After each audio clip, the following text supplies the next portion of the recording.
So yeah, to anyone listening right now, go subscribe to Simon Shit, support him every way you can. I've been waiting for such a long time to have this bloke on the show. You may recognize him from mid mornings on Kerrang Radio or from the countless alternative clubs up and down the country where he relentlessly DJs and just one of the nicest blokes in the alternative scene. It's Jon Mahon. Yeah, you're too kind, brother. What an introduction as well. Thank you, sir. No, it's so good. I've been wanting to get you on for ages. I know we've been trying to sort it out, but you are just an incredibly busy man. Yeah, man. Yeah, like some weeks I barely have time to even catch up with my own mother, let alone anyone else. So like, yeah, I apologize this has taken us so long. But at least now we've got a lot of shit to talk about. Oh yeah, and it's very exciting stuff to talk about as well because you know, play the music on the radio, you DJ the music. You're like, no, this isn't enough. I want to be the one making the music. Yeah, man. That's what's now happening. Yeah, 100%. Like I used to say this terrible phrase when I was like, I don't know, like in my mid 20s, early 20s, where people were like, they'd see me DJ and they'd be like, oh, have you ever thought about releasing music or doing that yourself? And I'd always say, no, I'm not good enough to release music myself, but I am good enough to talk about the people who do. And like when you start saying that kind of shit, you start believing it. And then I was like, why have I been saying that for so many years? We're here. We're now. It's out. You know, your Yeah, debut man. single. That is a crazy thing to say, isn't it? It's mad, man. Like it's something that I've wanted to do for such a long time, and like the urge and the itch just got stronger and stronger, and like it got to a point where like I'd be at gigs and I'd be at festivals watching people on stage, and like at times I'd struggle like enjoying the show because I'd almost be like so jealous of watching them like perform songs that they'd written to people who were like invested in them. And I was like, man, to only experience that would be an absolute dream. Because I mean, obviously being a DJ, like you do get to experience like the feeling of playing songs to an audience, but they're not your songs, they're someone else's songs. Yeah. And you're not going under Jon Mahon the name. You're going under BPM. I am indeed. Yeah. So fun fact for you, those are my initials. And like it's almost as though my parents knew they were going to raise a DJ by giving me the initials J and then BPM. That's genius. So I'm guessing is what's BPM, Brian? Yeah. Yeah, you nailed that first one. um, Obviously I know They're the both M. they're both Family Guy names. Oh, Peter. Yeah. Genius. That was the easiest clue ever. That's quite. I like that name, JBM. Yeah, It's hard yeah, for a dyslexic man. to say though. It doesn't roll off the tongue so Yeah, easily. yeah. And as a dyslexic myself, I kind of shot myself in the foot there. I'm going to end up calling myself MBPJ. But right, let's get into this track, right, shall we? Because it's out now, so you got this, right? When did you start? Well, you said it's been a while, like a long time since you've been thinking about doing this. When did this track first sort of begin? So this track was actually the last track that I wrote. I started writing music in 2018. I got Ableton, the digital audio workspace, and basically just used a lot of the like built-in like packs that were on there to just start writing stuff and just to start getting acclimatized to, like keys and putting together melodies and song structures and stuff like that. And I, off the back of that, wrote three songs and took them to my boy Tom Anderson, who works at a studio in Liverpool. Me and Tom went to secondary school with each other. Tom's been in a load of bands in his time. Fantastic band actually called Venus de Milo, like an amazing indie band that he was in. So go and check those guys out. They're not active anymore. Like they've called it a day, but their music is still phenomenal. And yeah, like I was in the studio with him, just like working on stuff, polishing stuff. And a couple of the tracks got to a point where they were like almost fully produced. And so I just started playing them to like friends and stuff like that. And the song that I was going to kick everything off with, which is actually now probably going to be the second song that I drop. That's a sad boy one. Like that's a real like intense like oh, he's talking about some real trauma here kind of tune. And shout out Laura, who's one of my best friends and also like manages me on a bunch of stuff. She turned around and went, "You're known as like the happy guy, like you're known as being very positive and very upbeat. So if you're dropping like this real intense sad song as your first one, people might be like, fuck's going on with Jon? Like, is everything all right?" So even though that song was written about something like years and years ago, so because of that, she's like, "Do you know what? I'd go with like a big happy upbeat one." And don't get me wrong, some of the other songs that we did write were like sort of happy and upbeat, but they're quite far removed from rock. They're not like directly influenced by rock. Whereas like obviously having the rock music background that I've got, I was like, do you know what? I kind of need to have something that's like a mix of everything that what people would expect, plus that sort of like dance music element. So basically, a couple of Christmases ago, Tom came over to my place. And yeah, bear in mind, like we've probably already done like 2 or 3 songs by this point. And literally, we sat in this room, got a couple of beers in, and like at first, the first thing that happened was Tom was like, "Wow, the acoustics in here are amazing." So he just started clapping like that, and then we were like, "That clap sounds kind of cool." So like we recorded the clap. So that, like the clap that's in that tune is literally just Tom clapping in this room. And then this is how talented Tom is, man. As a producer, as a guitarist, he just picked up like the electric guitar that I got kicking around in here and just started fucking around, just playing some shit. And then all of a sudden he just went do do do do, and I was like that. I was like, that's the riff. And then we just built the entire tune just around that. Yeah, I love the way as well because it starts off with the riff, but then like there's I think quite a big twist to go into the verses because Yeah, man.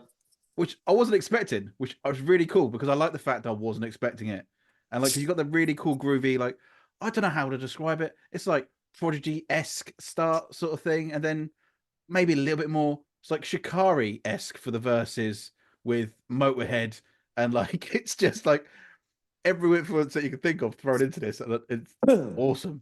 Yeah, man. Well, so funny thing is, there is actually only one verse on the song. So, like, in terms of songwriting structure, it is a little bit weird because, like, there's the intro, which has got like the sort of intro hook. Then, you know, modern day music, man, like, it's a thing that record label people say all the time. It's just get to the chorus as soon as fucking possible. So I was like, well, how about we just do an intro and then we just jump straight in at the chorus?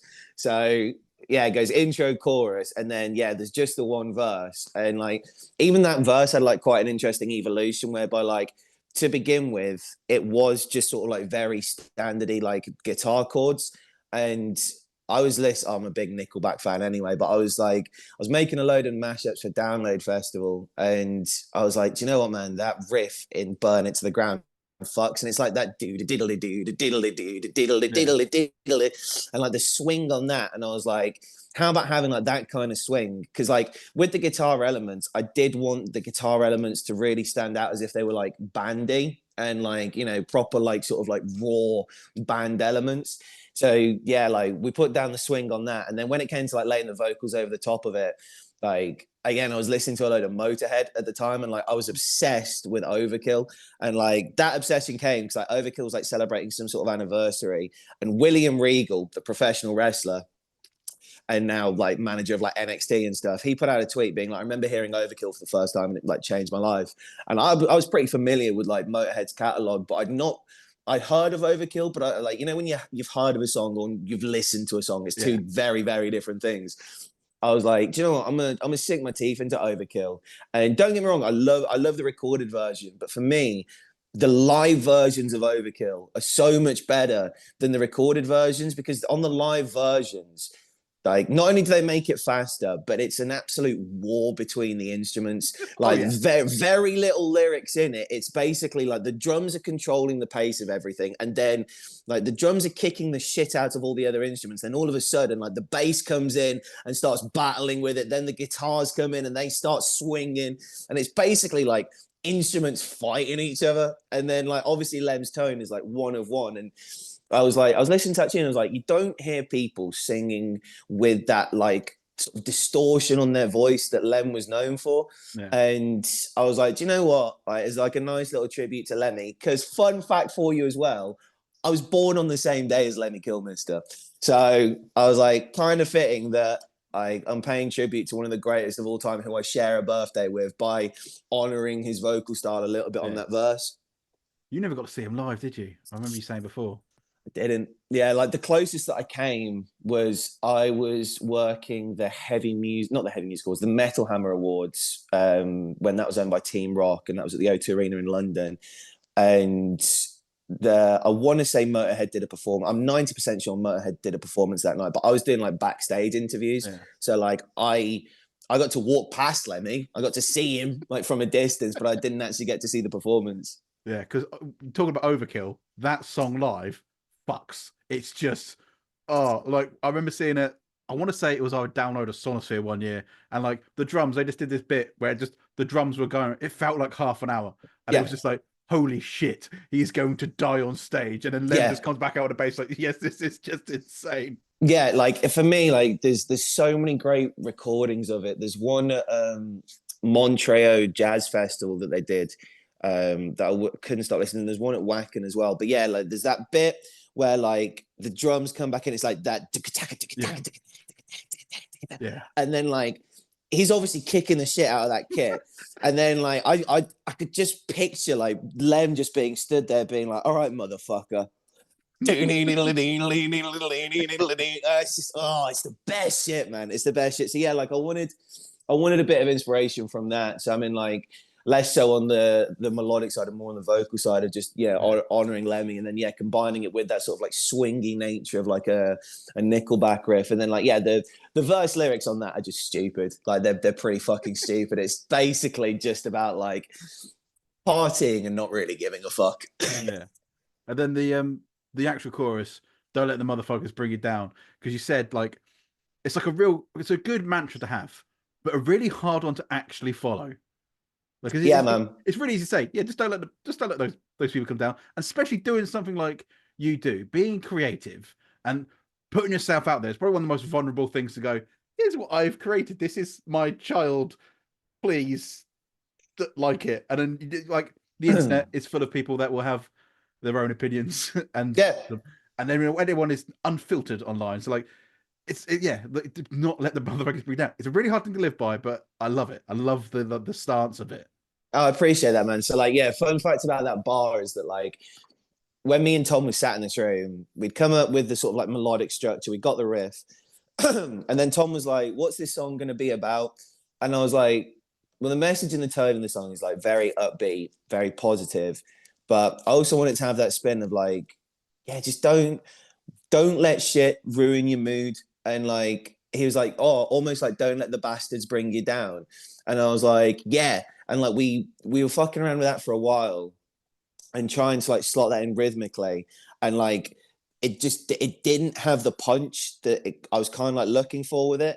And I was trying loads of different phrases, and at like I'm a big American football fan, like as are yourself. Yeah, I watched the Pat McAfee show loads, and like at that point in time, like they were doing quite a bit about like locker room culture and like motivating the boys in the locker room.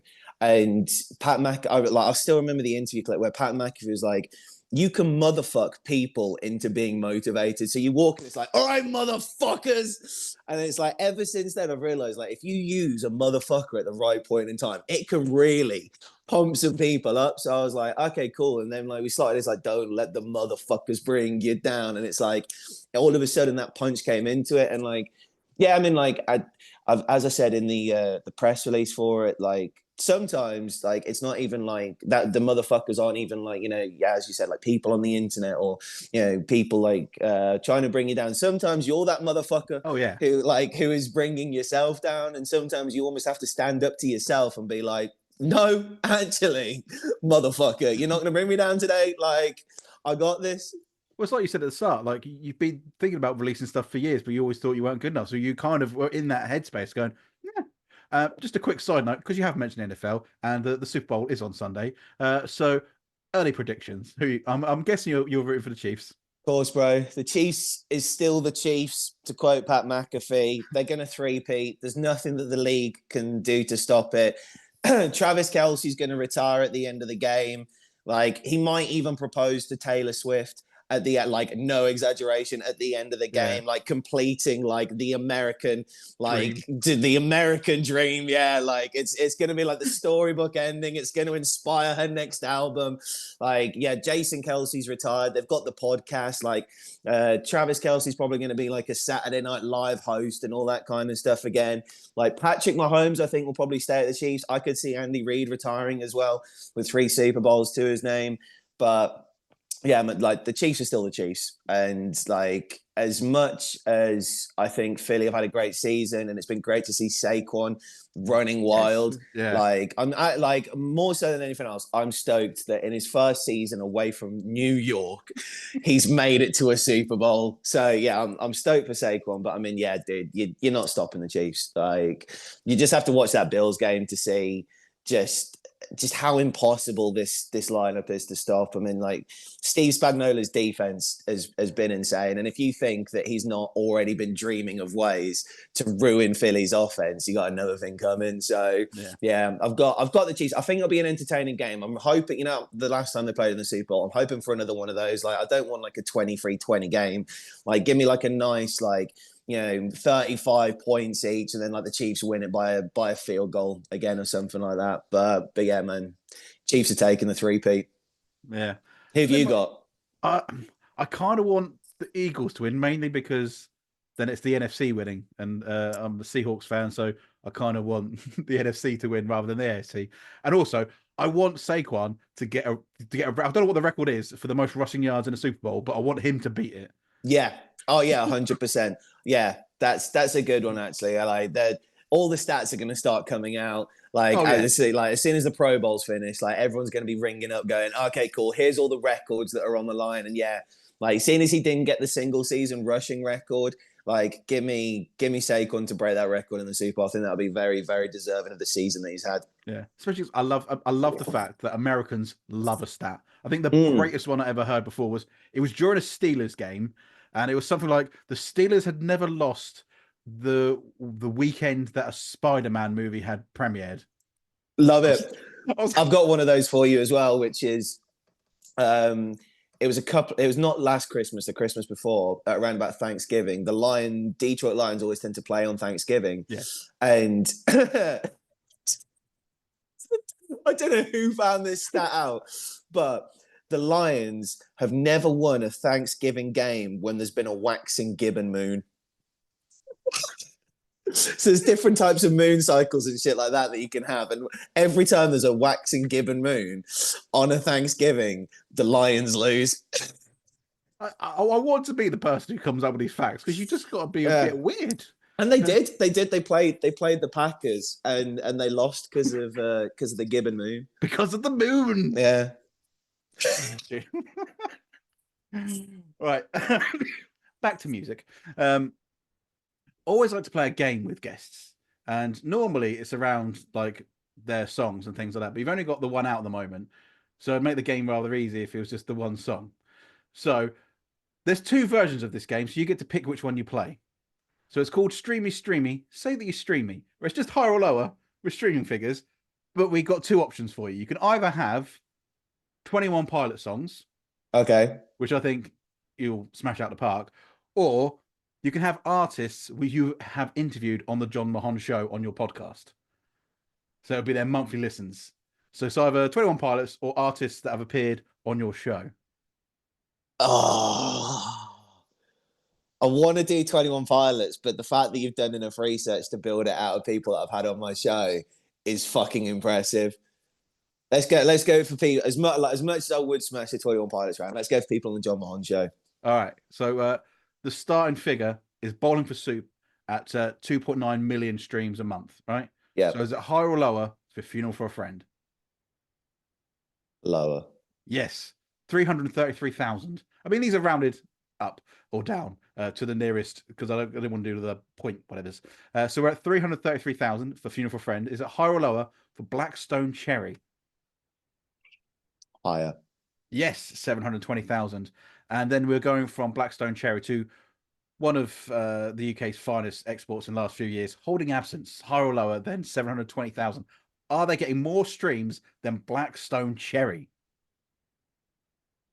That's tricky. because holding absence are breaking America. Like a lot of the American audience are picking up on holding absence, but Blackstone Cherry, they're an arena band over here and they dominate the US well. So, sorry, Lucas, I'm gonna go lower. See, you're wrong. Holding absence they are higher at 1.1 million. Oh, I've never been more happy to be wrong. I wanted to say higher. My gut went like higher, but then I logicked myself out of it. I went, Yeah.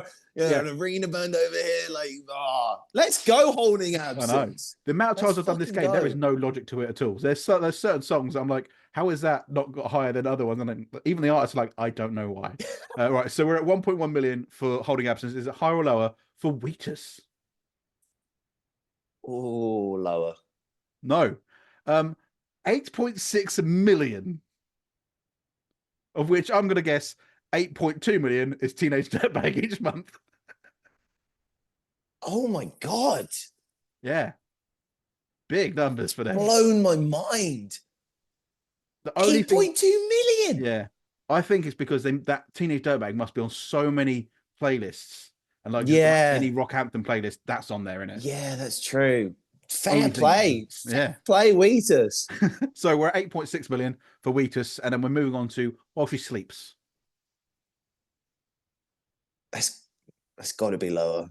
Yeah, 882,000. I mean, it's almost a million, which is still a ridiculous number, isn't it?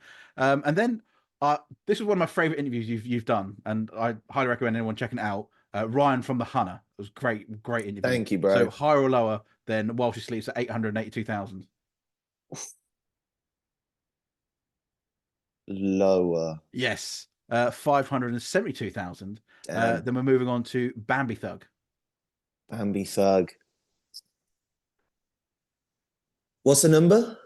We're at 572. Higher. No, lower at 392,000. Interesting. And the next one, there's only three left. And the next one, all I'm going to say is I was very surprised by this number Okay. because it's Fight Star. So are they higher or lower than Bambi Thug at Oh, 392,000 listens per month on Spotify? they're probably going to be lower because they're like Fight Star is niche as fuck. Yeah, only Like, 72,000. yeah. I was expecting millions just because it's Fight Star. Yeah. But then you got to remember, it's like they are own, like Busted and McFly aren't known in the States at all. Like they are predominantly like I'd probably UK and like, maybe a smidge of like Europe and maybe like Australia or something like that. But then the side projects of those bands, like be like Son of Dork, but then again, like fucking Fight Star so much bigger than Son of Dork. So yeah, but yeah, 72,000. More people need to be streaming Fight Star, man. What the fuck are you playing at? I was really hoping that they would, because I know they did the one-off show at Wembley, but I was really hoping that maybe that they would do like a nice little surprise at 2,000 Trees and headline that, but it didn't happen. I mean, there's still more bands waiting to be announced for Download Festival, Yeah. and Fight Star would be an amazing Avalanche stage headliner. Just saying. And next year, Grand Unification is 20 years old. So They got to do something. how's about we go back to Wembley again, fellas? And how's about we play Grand Unification in full? Because I mean, they almost did that at the one-off show last year. Like there was the set was Grand Uni heavy, but it's like, come on, man, like that album start to finish is flawless. Like literally, just give me that album start to finish. Then I don't know, do like two other songs pre-encore, then come back, do like three songs on the encore, and yeah, call it a night. Yeah. Right. So we're at 72,000 for Fight Star. Is it higher or lower for Covey? Higher. Yes, 243,000. So this is the final one. And this was your first ever guest on the Jon Mahon show, Rao from Enter Shikari. Higher or lower than 243,000 listeners a month? Higher. Yes, 646,000, which again, not high enough. It's no, Enter Shikari. These guys should be taking over the world. I'd have thought Shikari would have been averaging a milli, like easily. Like, especially considering the fact that, you know, they're doing a lot of activity in the States now. They just did that tour with Yumi at Six. Like they do a bunch of festivals over there as well. But yeah, that is surprisingly low for Enter Shikari. Again, what we playing at? Why aren't we streaming the good shit?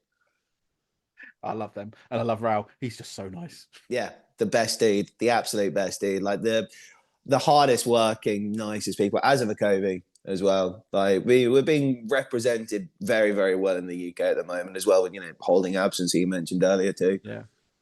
Yeah, so I think that was pretty good. I think you only got one wrong or two wrong. That wasn't bad. Yeah. Do This you know is what? Let's double dip, bro. Let's do the 21 Pilots one as well. all right. Let's Like go for you've them. Right. you So you put you put the effort into putting this game together. I'm here to deliver, man.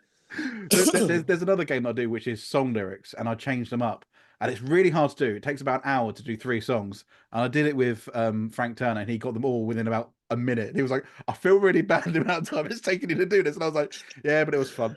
I really want to play that game one time with someone where you get 1 second of a song Oh, yeah. to recognize the name of the song. I really want to do that with 21 Pilots because I mean other than the self-titled record where I'm like I know every single song on there. It's just some of the song titles I probably get mixed up. Other than that, like Vessel onwards, I can recognize all of that shit based off 1 second. Right. So let's go. So we're starting with Overcompensate at 85 million. High or lower for Guns for Hands. 85 million.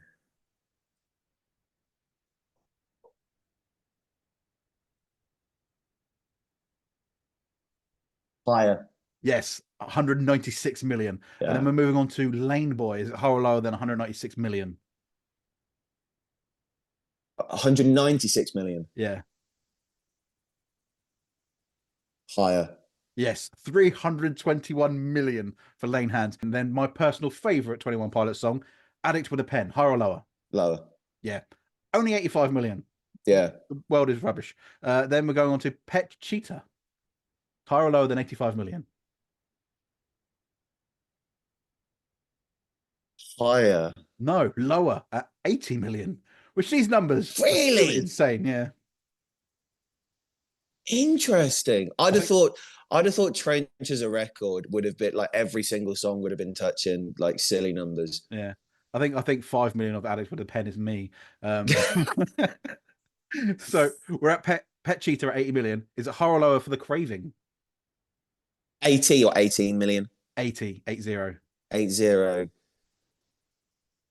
Ooh, lower. Yeah, only 20 million. Yeah, it's Clancy's new though, in it. So like I don't know. It hasn't even been a year since Clancy's been out, has it? Like it No. dropped in April last year. Yeah. Yeah. So I think this next one's going to be quite easy. So we're at Craving, which is 20 million. To Car Radio, higher or lower? Higher. 508 million. Yeah. How many of those streams are you? I mean, a large chunk. That was the first song I discovered 21 Pilots on. So that's where everything started with me. So yeah, probably a good 1 to 2% of those. So we're at Car Radio at 508 million. Are we higher or lower than Stressed Out? Stressed Out is definitely higher because that's a billion. 2.5 billion. Yeah. That's yep. So are we higher or lower for Ride? Lower. Yeah. We say lower. It's still 1.9 billion. Billion with a B. Yeah. Right, 2 left. Heavy Dirty Soul. Lower. Yeah. Oh, it's just a mere 406 million. Terrible. Jumpsuit.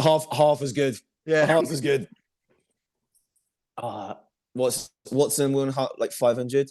So Heavy Dirty Soul was at 406, and then we got Jumpsuit for the last one. Higher or lower? They're both album openers. Yeah. And I'd argue Jumpsuit is the bigger track because they play it more live. I want to say lower because Blurry Face came out first. That's my logic. But you're going with lower? No, I'm going to go higher. You should have gone lower because then you would have been correct. God damn it. 272 million. I mean, they're just small numbers anyway. Yeah. There's in both games, I logicked myself out of the correct answer twice. So it Yeah. just goes to show that my logic is completely flawed. That's why I love doing it with bands because they do exactly that. They logic themselves out. They're like, "Well, this is my favorite song that I've ever done, so it's got to be high." Like, no, it's not. And they're like, "Oh, right."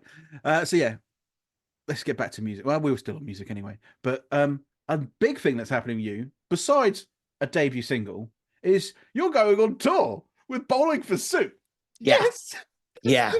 epic news. Mental. It's mental, man. Yeah, I'm so grateful for this opportunity. Like, my boy Matt Stocks has been the Bowling for Soup tour DJ every time that they've come to the UK, and he's unable to make this one. And when he let the band know that he was unable to make it, he very kindly put me forward for it. And yeah, they reached out and asked me if I'd be up for doing it. And yeah, like depending on when this interview goes out, like if it goes out on the day that we think it's going to go out, which is Wednesday, the 5th of February, Yeah, today's the first day of tour. So yeah, man, it's incredible, man.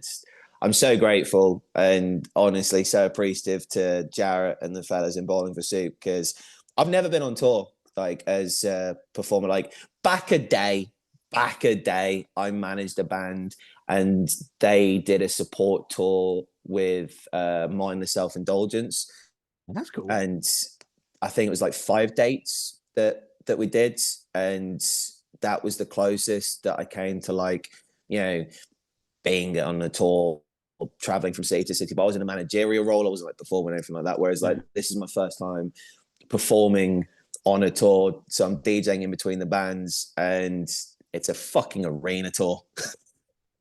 It's quality. You're coming down to Bournemouth doing the BIC. Yeah, insane, man, insane. So yeah, I can't wait for it to start, bro. I'm so juiced. It's just, yeah, it's cool. Like when you announced it, I was like, that's amazing. And again, another interview done. You've done a couple with Jarrett now, and he is just so fucking lovely. Yeah, Like man. it's weird because when I spoke to him, I stupidly I was like, I thought they were just as big in the States as they are over here. And he's like, no, no. He goes, in the States we've done all right. But he goes, over here we're bigger. And I was like, why? They're so good. And he's so nice about it as well. He's just so chill. Yeah, man. Quality. Like that last interview that we did was honestly like one of my favorite interviews that I've ever done. It was just like such a beautifully flowing conversation, like so many like amazing honest answers from Jarrett. And yeah, that every now and then I do like a sneaky bit of like guest based journalism. And during that chat, I was like, right, I'm gonna put my detective hat on because I was saying this before the interview. By the way, I just need to go on record and say that I was saying this as early as when Bowling for Soup last toured the UK, Yeah. and I want to say the last night of tour was the Eventim Apollo in London, but they might have done a couple of dates after that. But I saw him at the Eventim Apollo show, and after the show had finished, I was chatting to Jamie, who does the PR for Bowling for Soup, and I was like, you know what the next step is, right?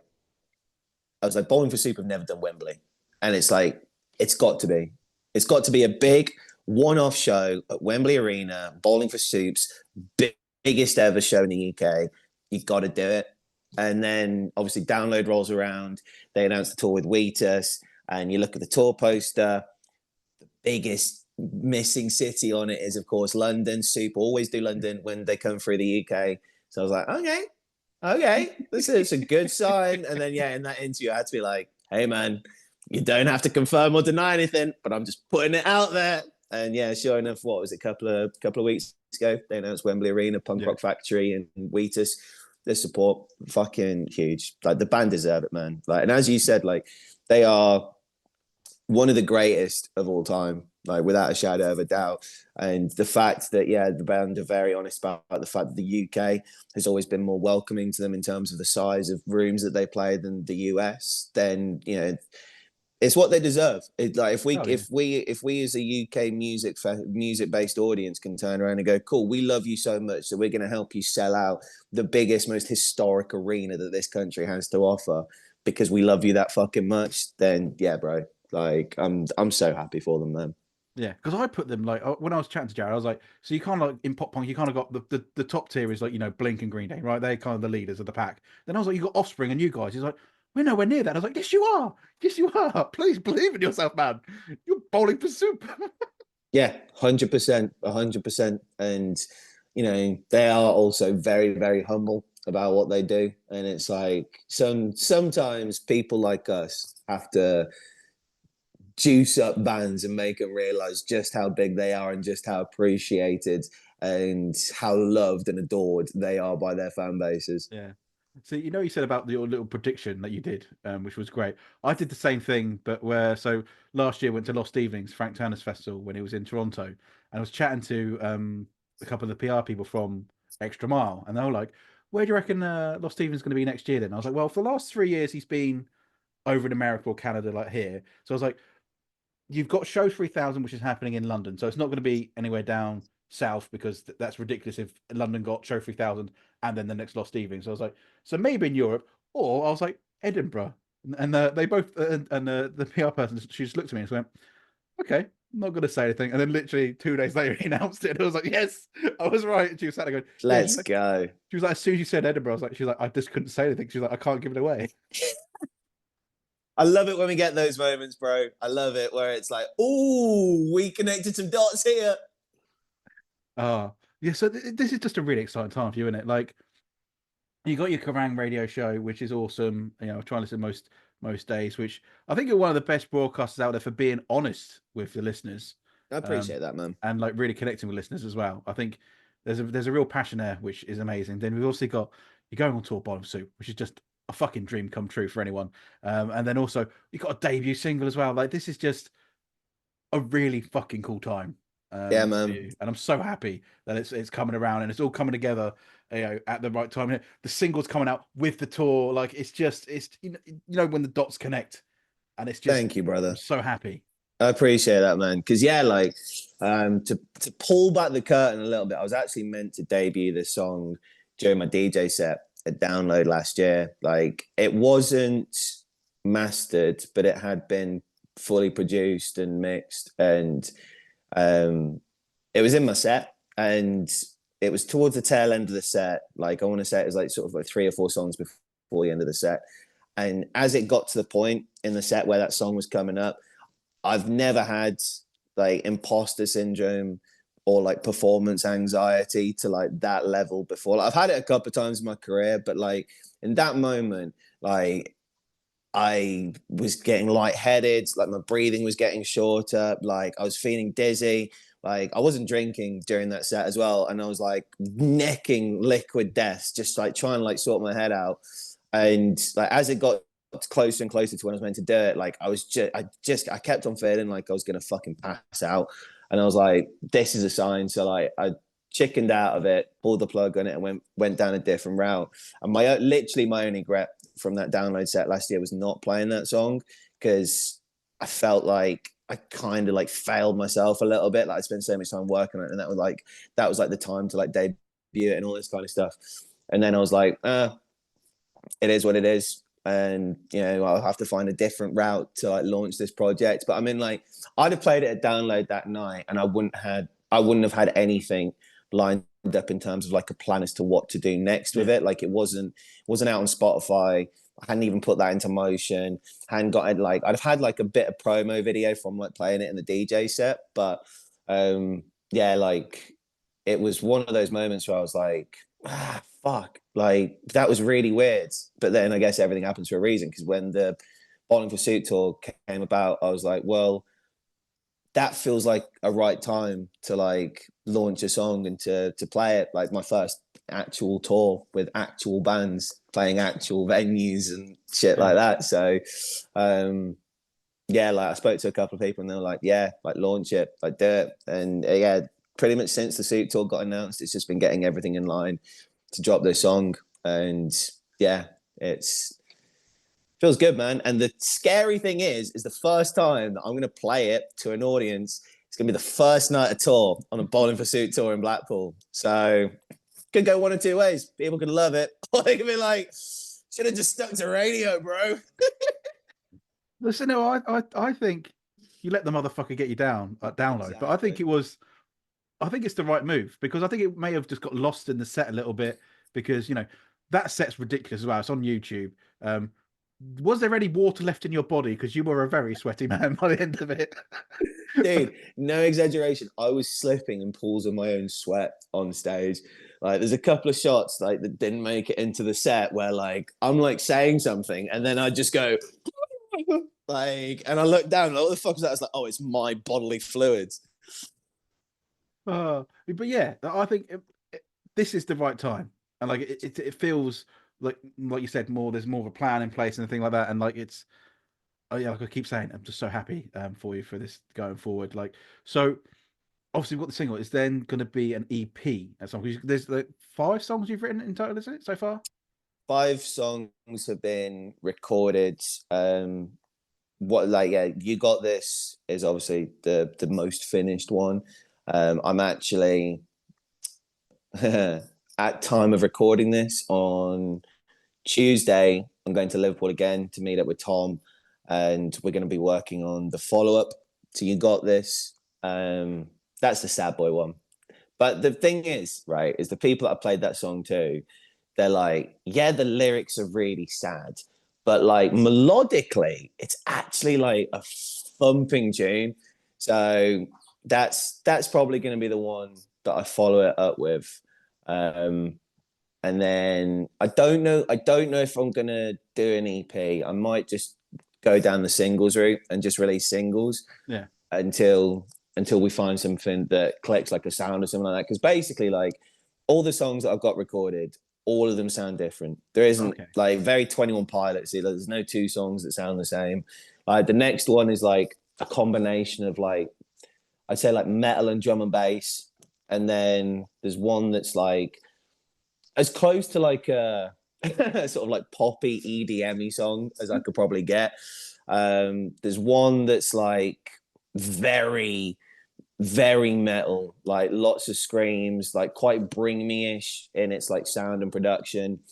And then there's another one which is obviously like 21 Pilotsy because like I had to lean into that influence. Yeah. But that's um if I was to do an EP, that 21 Pilotsy one would be the last track on it. It's got strong last track energy, that one. So like if I was ever in a point where I was doing a set, a full JBPM Yeah. set, that would be the last song of the set.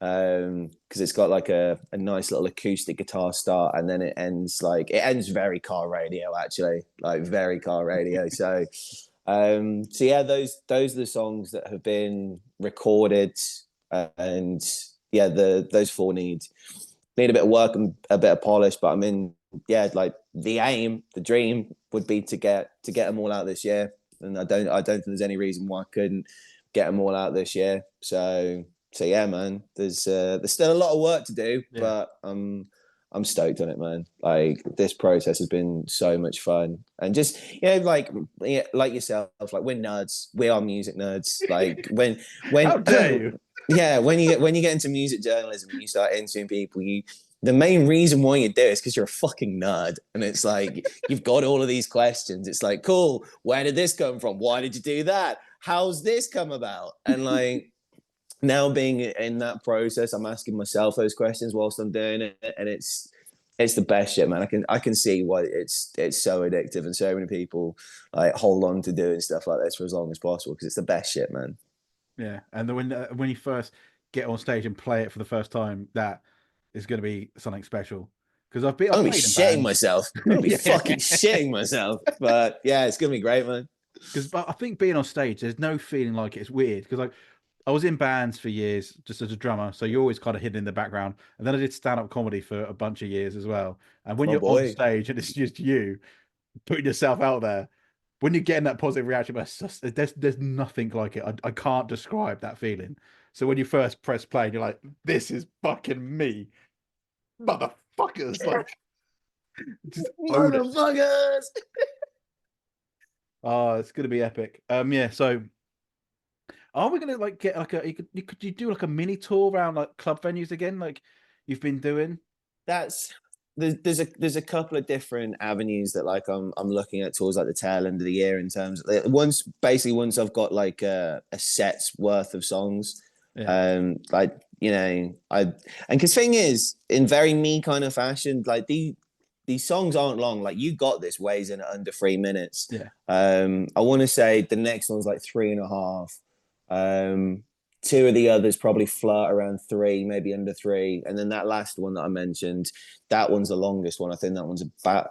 In fact, actually, quite hilariously, the first time I mixed that down when because like a lot of these tunes, like before I go to Tom with them, I'll build them all myself and get like the structure done, and then I'll render it down.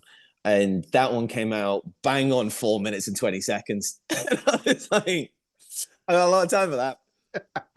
A lot of time for that. So yeah, like if I like basically a set of mine with those 5 tunes would probably be, 20 minutes, like with a bit of talking in between. So it's like, that's it's a support slot's worth of time. And if I did want to do, I don't know if I could convince enough people to come and see me do a standalone set just yet, but we'll see, man. There's a couple of options for it, but yeah, like the main goal between now and the end of the year is to get a set. If I can get a set nailed whereby like I can go out and play live shows, like you will see me out playing a lot of fucking live shows. Because again, man, like, I didn't give a shit if it's 5, 50, 500 or 5,000 people, man. You're gonna get the same shit from me every single time.